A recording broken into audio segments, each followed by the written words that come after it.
नमस्कार मित्रों। हमारी पुरानी पीढ़ी के लोग अपने जीवन में 100 दीपावली देख पाते थे, अर्थात 100 साल तक जी लेते थे। लेकिन आज के ज़माने में 60 या 70 साल का जीवन भी अधिक माना जाता है, और उसमें जो लोग अच्छे होते हैं तो और भी कम उम्र में ही इस दुनिया को छोड़ के मृत्यु को प्राप्त कर लेते हैं। अपने लोगों को कहते सुना होगा कि भगवान अच्छे लोगों को जल्दी बुला लेते हैं और अच्छे लोग बुरे और दुष्ट लोग की तुलना में जल्दी मृत्यु को प्राप्त करते हैं। आपने लोगों को यह भी कहते हुए सुना होगा कि इस भले इंसान को इतनी जल्दी मौत क्यों आ गई और वह दुष्ट पापी अभी तक मरता क्यों नहीं। क्या सच में ऐसा होता है? क्या सच में इसका कोई कारण है? अनेक ग्रंथों में इसके बारे में बताया गया है। आज की हम उन्हीं आधारों के माध्यम से इस प्रश्न का उत्तर ढूंढने की कोशिश करेंगे। उससे पहले आप इस वीडियो को अपने दोस्तों को जरूर शेयर करें, क्योंकि ज्ञान और खुशियाँ बांटने से ही बढ़ती हैं। तो चलिए वीडियो शुरू करते हैं। गीता में भगवान कहते हैं कि जिस व्यक्ति ने जन्म लिया है उसका मृत्यु अवश्य ही होगा, और हमारी सनातन धर्म में माना जाता है कि किसी व्यक्ति के जन्म से पहले ही तय हो जाता है कि उसका जन्म कहाँ होगा, उसके माता पिता कौन होंगे, उसका विवाह किसके साथ होगा, यहाँ तक कि यह भी तय होता है कि उसकी मृत्यु कहाँ और कब होगी। सभी धर्मों में मृत्यु को एक अटल सत्य माना गया है, और जिसने जन्म लिया है उसे एक ना एक दिन मरना ही पड़ता है।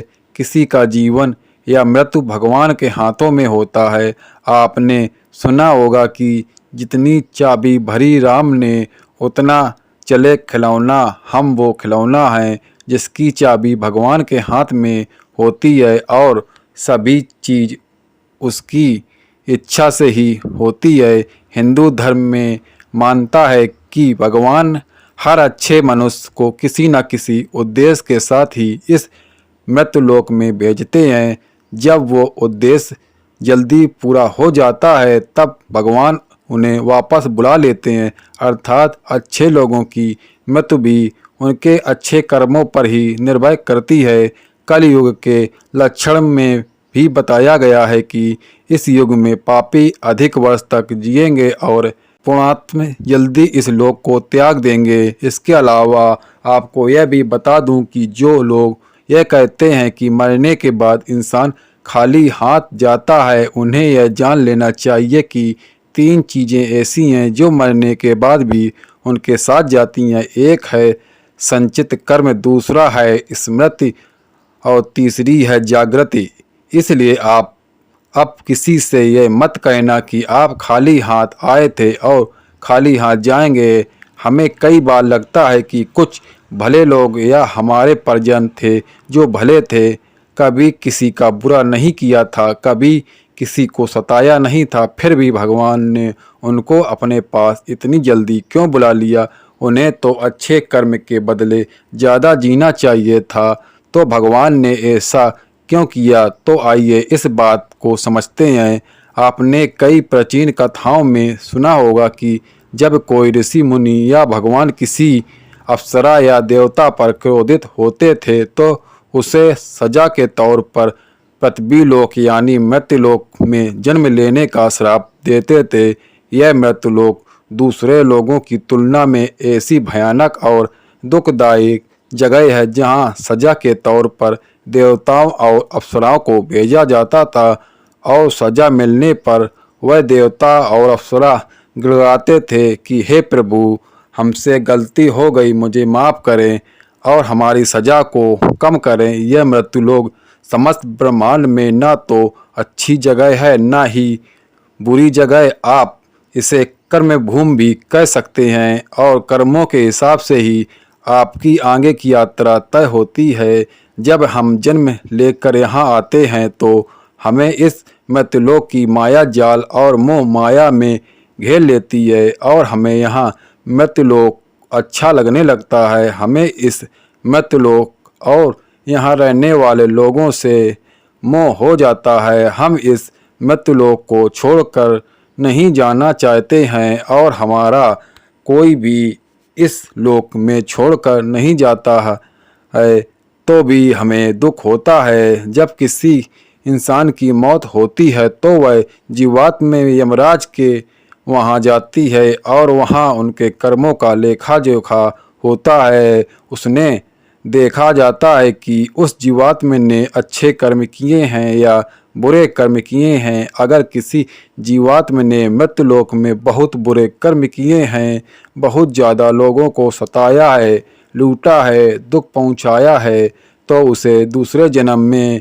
उन सभी के साथ हिसाब चुकाना पड़ता है और उसी कारण उस जीवात्मा को लंबा जीवन काल मिलता है। यदि जीवात्मा ने अच्छे कर्म किए हैं तो उसे अगले जन्म में कहते हैं कि अच्छे काम करने वाले को लंबा जीवन देना चाहिए और बुरे काम करने वाले को कम जीवन देना चाहिए। लेकिन भगवान ने जो व्यवस्था बनाई है वह सही है या उत्तम है, क्योंकि इस मृत्युलोक में रहना और जीवन व्यतीत करना हमारा लक्ष्य नहीं है। हम जीवात्मा का अंतिम लक्ष्य तो परम पवित्र बनकर मोक्ष प्राप्त करना है और परमेश्वर का सानिध्य प्राप्त करना है। हर एक जन्म के साथ हमें अवसर मिलता है कि हम अपनी चेतना के स्तर को अच्छे काम करके ऊपर उठाएं, क्योंकि हम बुरे काम करते हैं तो हमारी चेतना का स्तर नीचे आ जाता है और हमें हजारों